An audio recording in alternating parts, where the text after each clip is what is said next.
Hello and welcome to our inaugural session of our podcast, Legally Speaking, presented by Kochhar and Company. I am Sheetal Sabnis. I am the partner dispute resolution of Kochhar and Company, and today we will be speaking on white collar crime and in-house perspective. Our first guest today is Mr. Vijay Devadiga, who is the Director Legal and Compliance of Otis Elevator Company. He has about 20 years of experience in the industry, and he's worked with various industries like the manufacturing industry, the IT industry, media, etc. And we welcome him to our first session today. Thank you. Welcome, Vijay. Thank you. Vijay, please, this is our first session and we're very happy to have you here. Could you tell us about introductory or, brisk with white collar crime when you started your career? Yeah, thank you. Thank you, Sheetal, for having me. White collar crime, as it suggests, the name suggests, it is basically to do with the crimes involving business and in the profession. So basically to do with any offenses that are committed by the employees or other individuals in the organization, like or other connected individuals like vendors and other third parties who are involved in the day-to-day business of the company. So it could be in the functions like procurement or finance or basically it could be also in sales function, wherever there is some kind of a corporate power is delegated to the individuals, where there is a potential abuse of power, in order to make some personal gains. As the name suggests, a white collar crime would be somebody with a tie and with enough power, including the company, to be able to perpetrate the crime. Right. Vijay, what are the types of white collar crime that you've seen in the industry? Okay.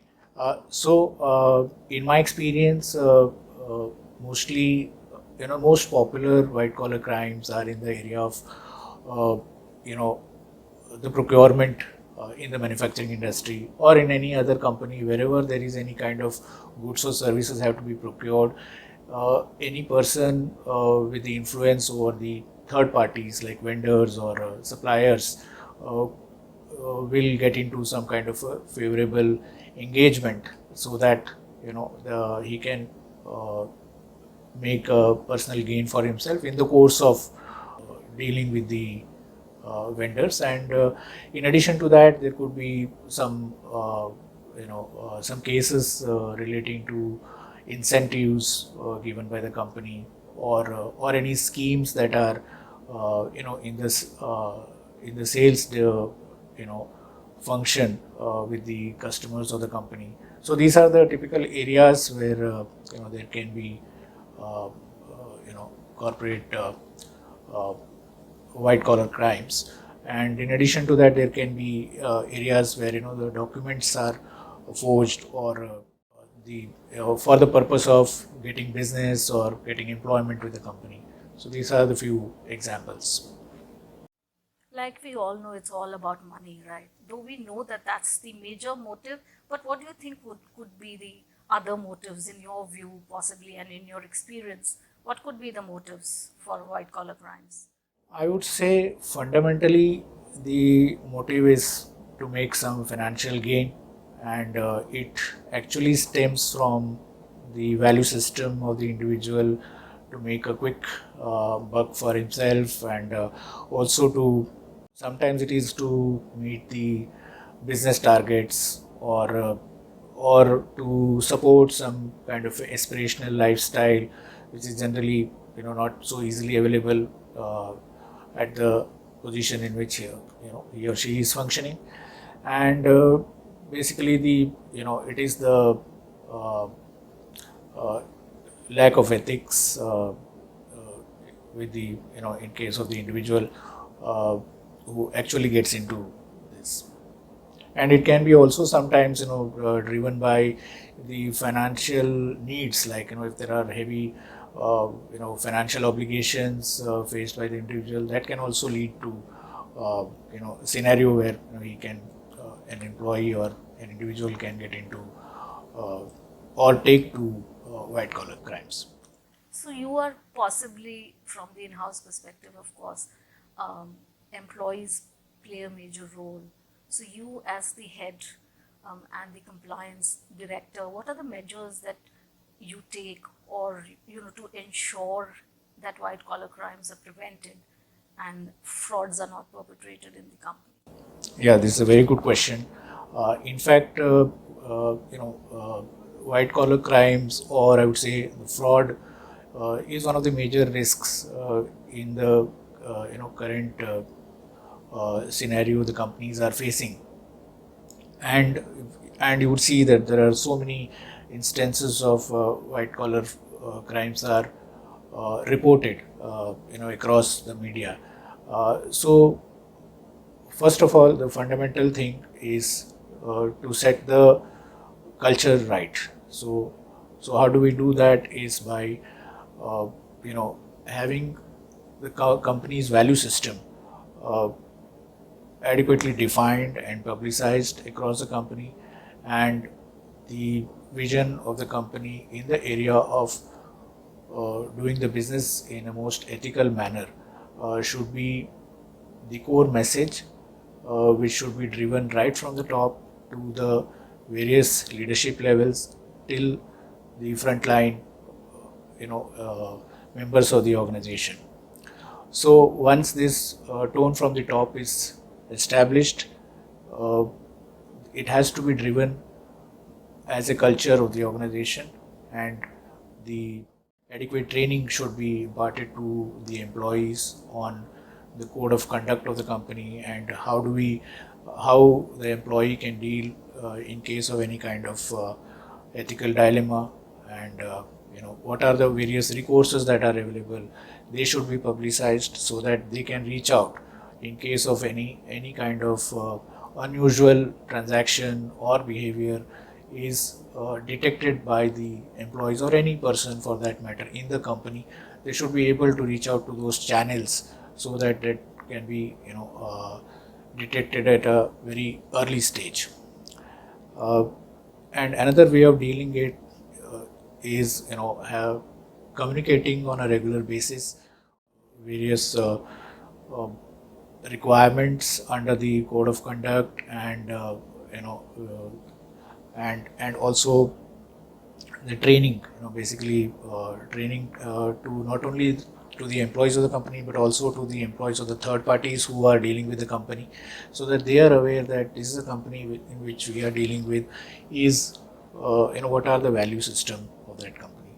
And lastly, I would say the assessments on a regular basis. So it is in the form of an audit or some kind of a checks and balances which are inbuilt in the internal control systems of the company, so that there are preventive measures are in place. And it also involves some kind, at all levels there should be segregation of duties in a way that no one individual is having too much of an influence in any kind of a business process of the company. Right, Vijay, that's very helpful.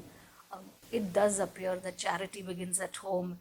And since you talked about, the upper management having the right ethos and conducting themselves in a manner that reflects their leadership qualities, their ethos, their culture, and sets the right precedent. Let us talk about some bad boy billionaires here.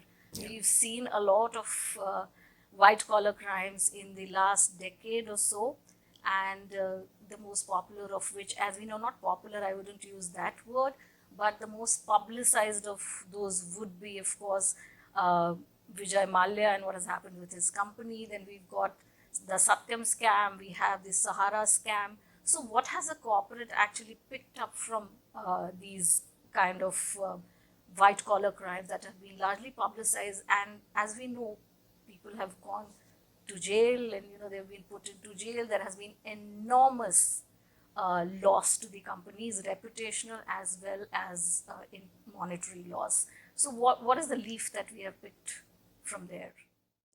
Yeah, so if we look at holistically on the subject of white collar crimes, this basically causes a huge dent on the not only on the corporate, the company's balance sheet, but also to the wide section of investors and economy as a whole. So uh, the lessons learned are basically uh, integrity and ethics is the not only the only way of doing business, should not only should be the only way of doing business, but it also is the best way of doing business, because it puts the whole business strategy into a very long term perspective. So there is no shortcuts. So all the stakeholders, including employees, creditors, and the directors and board, all the other stakeholders would come on the same platform. And so the biggest takeaway for the industry from various cases that have been reported has been the understanding or the realization that ethical way is in the long term the best way of doing business. The value system the company or any organization puts across through its policies and various uh, you know processes, systems, is very important for the company to do business in a sustainable manner over a very long period of time. So any shortcuts in order to gain short term benefits, whether in the form of some business or in the form of some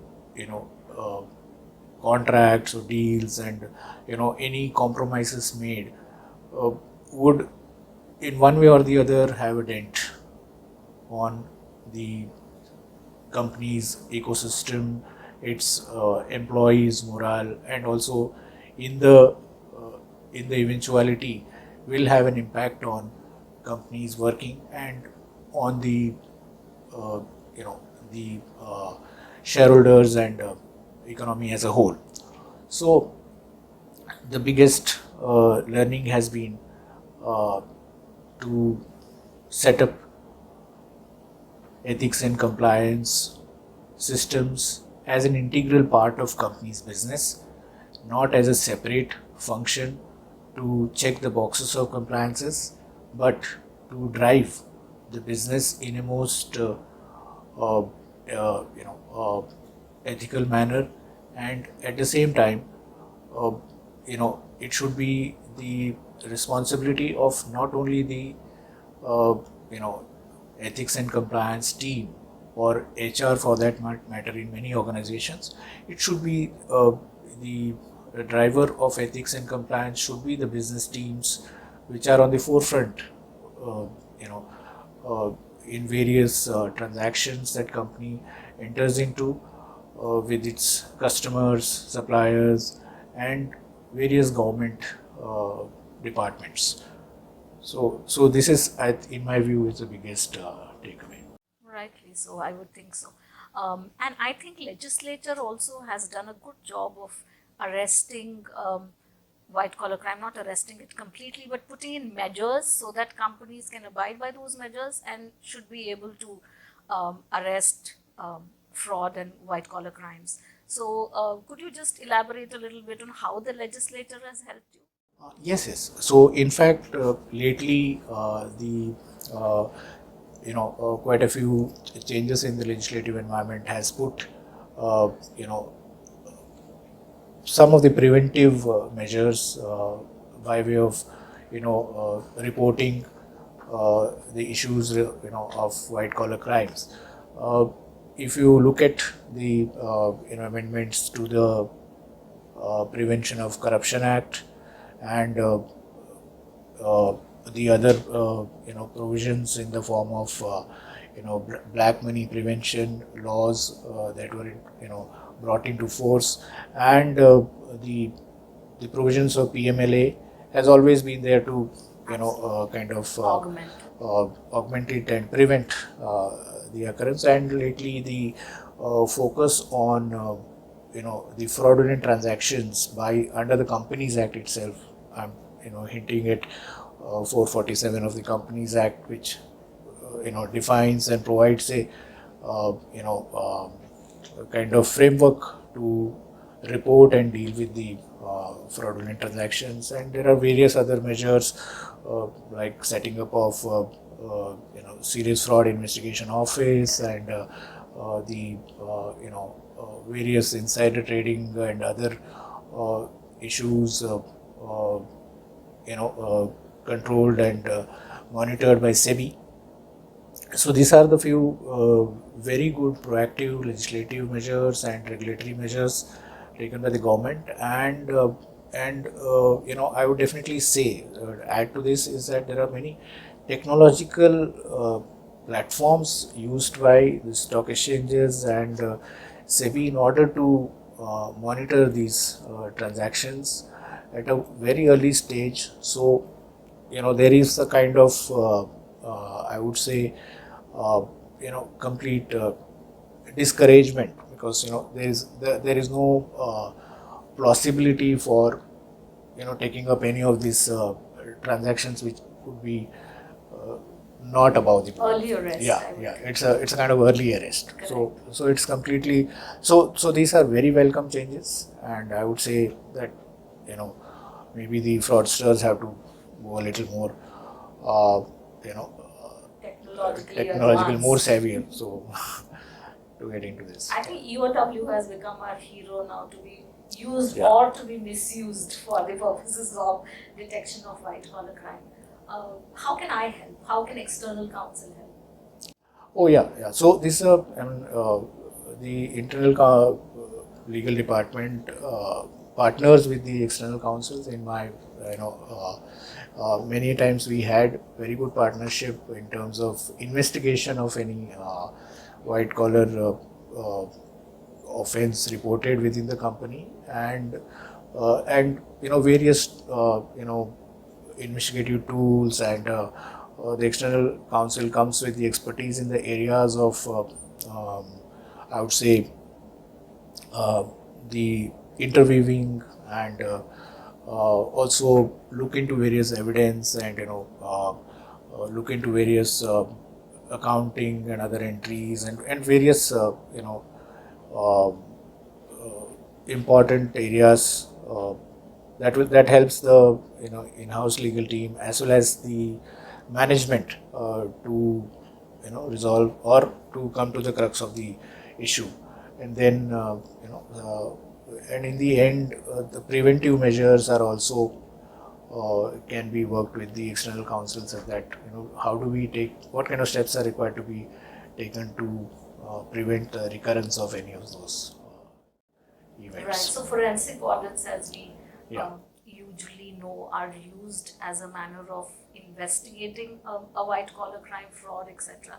So in a forensic, of course, what do you think are the challenges in a forensic that the corporate faces? Yeah, so basically, in forensic audit, if there are access to systems and the devices and computers, for that matter, and other thing, documents are available, then forensic audit is a best thing to get through. So in my view, forensic audit, wherever there is, it is not easily, the access to these documents or evidence are not easily available. I think it's a best thing to latch on to. Absolutely, and I think forensic audits also help a lot when you are initiating action in pursuance of white collar crimes. Once you come to the conclusion by way of a forensic audit that the fraud has been perpetrated on the corporate, that helps a lot, because that is actually the starting point of the gathering of evidence, as we know, through a forensic audit, through interviews with the employees, through the particular employee, through access to his laptop, etc.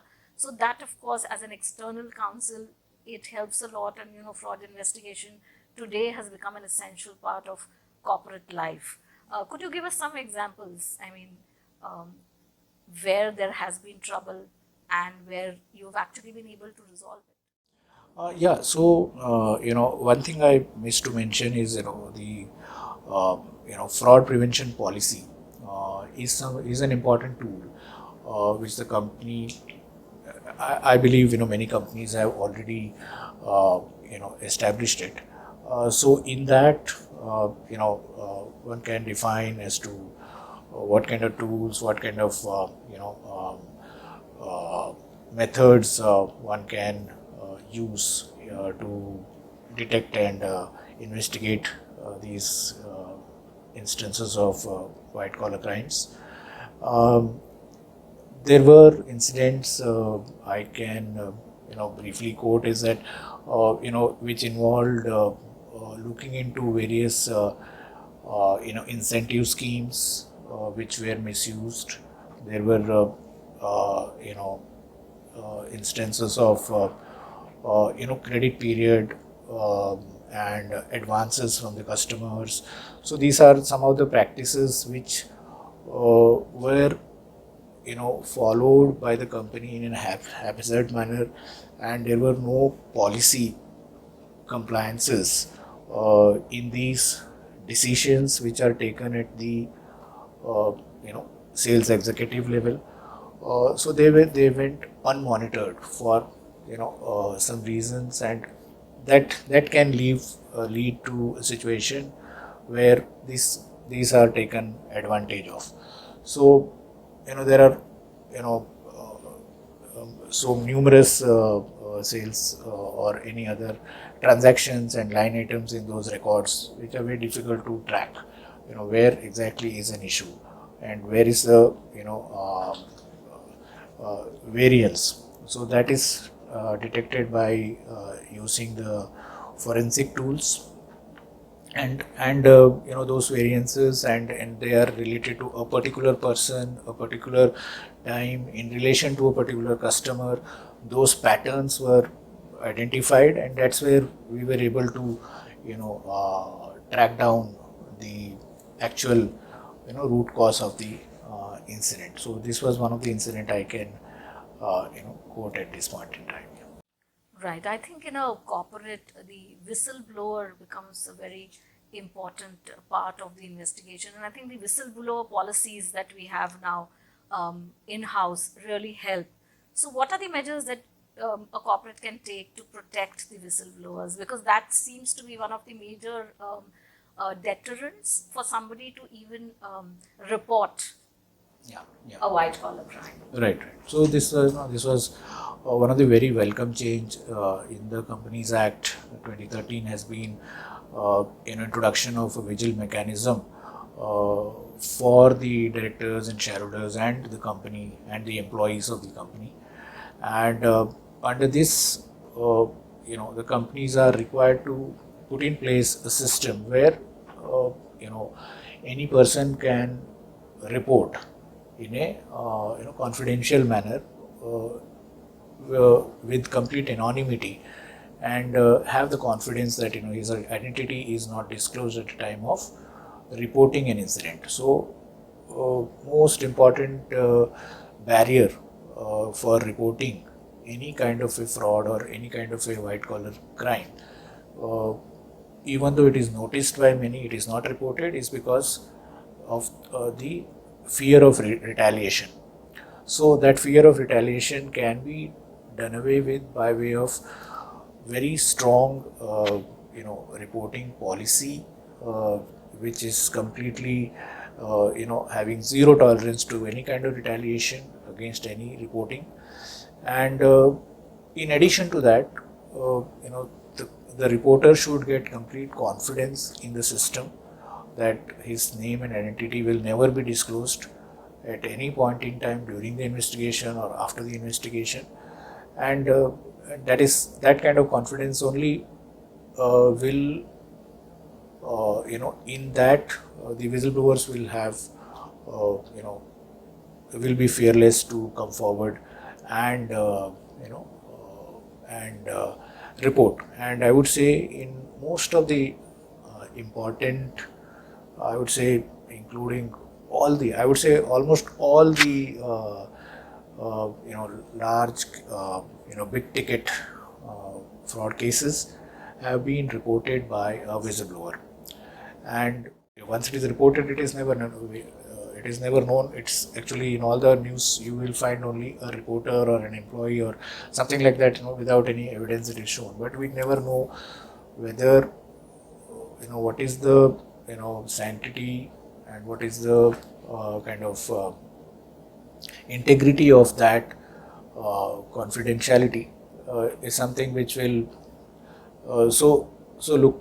which will actually determine the continuity of the uh, system.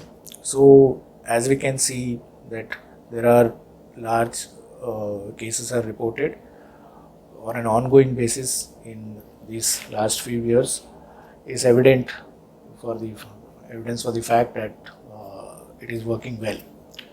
Correct. I think the confidentiality factor, Yeah. as well as lots of corporates are using now the reward system for rewarding the whistleblowers, that has also helped a lot in reporting of these cases. Yeah. So actually, I mean, basically, rewards and recognition for good behavior, ethical behavior is very important.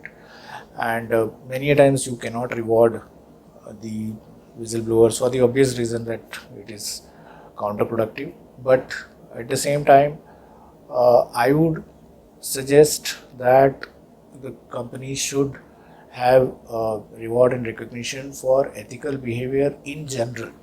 So anybody who has demonstrated exemplary ethical behavior in the course of his work should be, Absolutely. celebrated. Absolutely. So that will actually establish a culture of compliance and ethics in the company. Correct. And I think we should come close to discussing today what is your belief in the legal system, and would you really, in a case like a white collar crime, large or small, take action against the employee, and if you do, why? Yeah, so I would say if I'm an employee of the company and I am convinced of the ethos and integrity of the company, of my company where I'm working, I wouldn't like my company to be taken advantage of by any of the other people. So, and at the same time, that very culture is giving me a lot of confidence in doing the right thing. I will always do the right thing, and I will always report if there is something which is going on which is not acceptable to me and it is a wrong thing. So I will be enthused and compelled to report it. So that helps me to help the company. So I will feel responsible, and and I know that by doing this I'm doing a great service to the company, its shareholders, and its stakeholders. So that's where I'll feel proud, and I'm a proud employee of the company. So I'll definitely go ahead and report it. So finally, soft skills have got their due in corporates too, is Yeah. what we can possibly say, because that's part Yeah. of the ethos, isn't it? An individual would obviously further the ethos of the company, and that's very important. Right. Fully agree. It was great chatting with you, Vijay. Thank you so much for coming Thank and you. It's speaking such a to us pleasure. today. Thank you so much. Thank you very much.